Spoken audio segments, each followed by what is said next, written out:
Hey everybody, back for another video.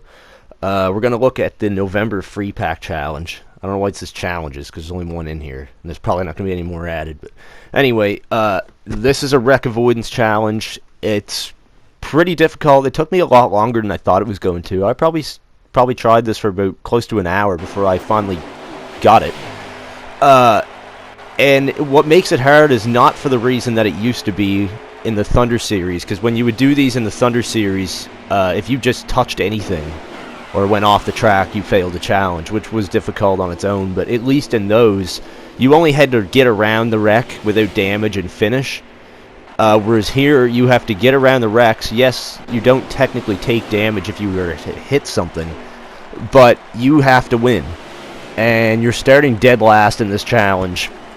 And yeah, it's a pretty difficult challenge to complete. I mean, it's a challenge, so you're supposed to be challenged, so that's not a bad thing. But I just talked about the Thunder series, but I also want to bring up in the Technics games with Nascar Inside Line, the challenges there. Those challenges were done. How many times can I say the word challenge?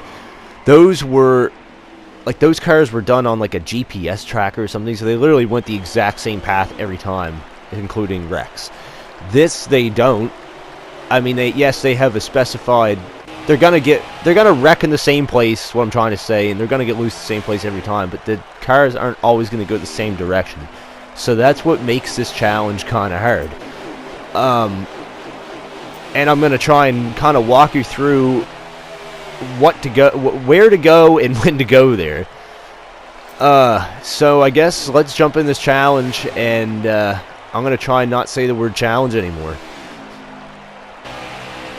So this is the start. This was my very first attempt. I had no idea what to expect other than knowing there's 4 wrecks to get around. So I kind of had an idea that the first one was probably going to be right here, which it was. So I dive low, take the access road, seemed to work.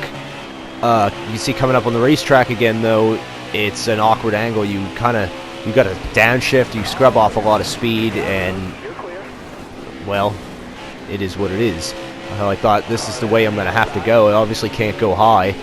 So this was the second time through, and okay, here we go. Now we're at the second wreck, and obviously I'm jumped. And here's something kind of interesting.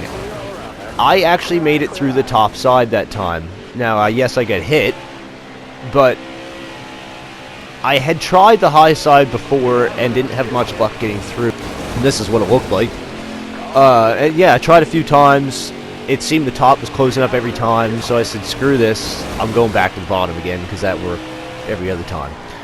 So here we go. That's the turn 2 wreck again. And this is sort of what I'm going to talk about with the consistency. That's the same wreck 3 times over, and you can see the difference in getting through it. The cars aren't in the same place. Sometimes there's one up high, sometimes there isn't. So here's the third wreck.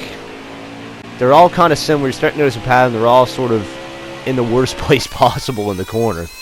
So, of course, obviously I'm not going to pass the challenge at this point, but it'd taken me about half an hour to get this far, so I wanted to try and get an idea of what that 4th wreck was like, and, of course, it's just pretty much over now, so it's hard to tell.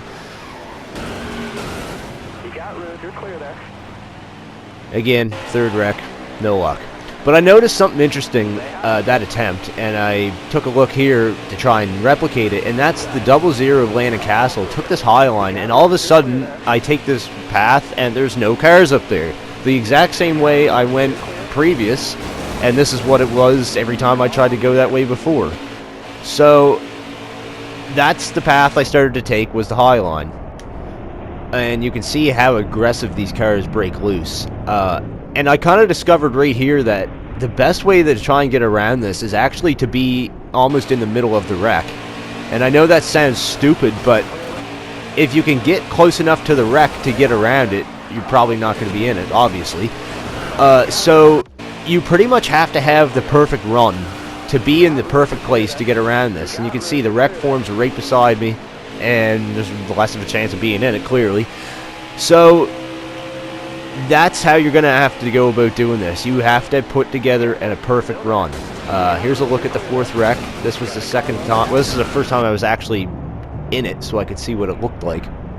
But yeah, here you go. This is what I'm talking about. You have to be at the wreck as it's happening, which means that you have to hit your marks and get through everything absolutely perfect. You can't take damage from anybody. Well, you don't take damage. You can't get hit from anybody. You have to be on rails. You have to hit this perfect. Now, luckily, this car handles pretty good, so it's not like you're fighting tire wear or anything like that. But here's kind of a walkthrough. There's your turn 1 brake marker. You're going to let off between 1 and 2. Roll the top around those cars. Roll the top here through this wreck. If it takes you 5 times to get through it, that's what it takes. But this is the way you're going to have to go in order to have enough speed to keep up when the wrecks are happening. It's good to be mindful of the car. Now, in my case, it's Daniel Hemrick. It might load to be a different car if you do this. But in the entrance to 2, I guess it would be, careful that car is spinning. So you want to get around the next car, which in my case is Larson, for 29th. And at this point on the back straightaway, you could start getting draft from this lead pack, and you're going to have to just drive this thing down into turn 3 and get as many cars as you can get here, because the next wreck is between 3 and 4, and here they go. You want to be on the bottom of the racetrack because most of the cars are going to go high. You might get hit down there. It's possible, and you can see how close it is, but if you keep doing this path, you will eventually get it. So after you get through that, you're on the front straightaway.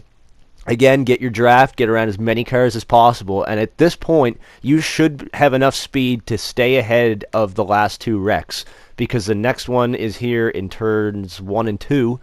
It's happening behind me at this point, and the last wreck is going into turn 3, and by the back straightaway, you should pretty much have the lead if you get this done right. So that's a quick run through on how to do this. Good luck is all I can tell you. It's going to take as many attempts as it takes, unfortunately, because like I say, the cars aren't going to wreck exactly the same way every time, but if you keep that path that I described, you'll definitely get it eventually. So I hope you enjoyed it, and here's my full run without commentary. Green flag.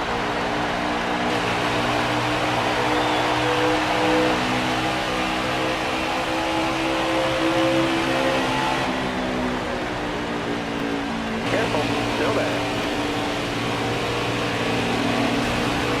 Say hi, say hi. All right, you're clear.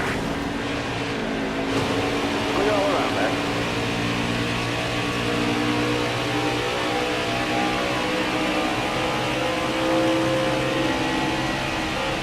Stay low, stay low.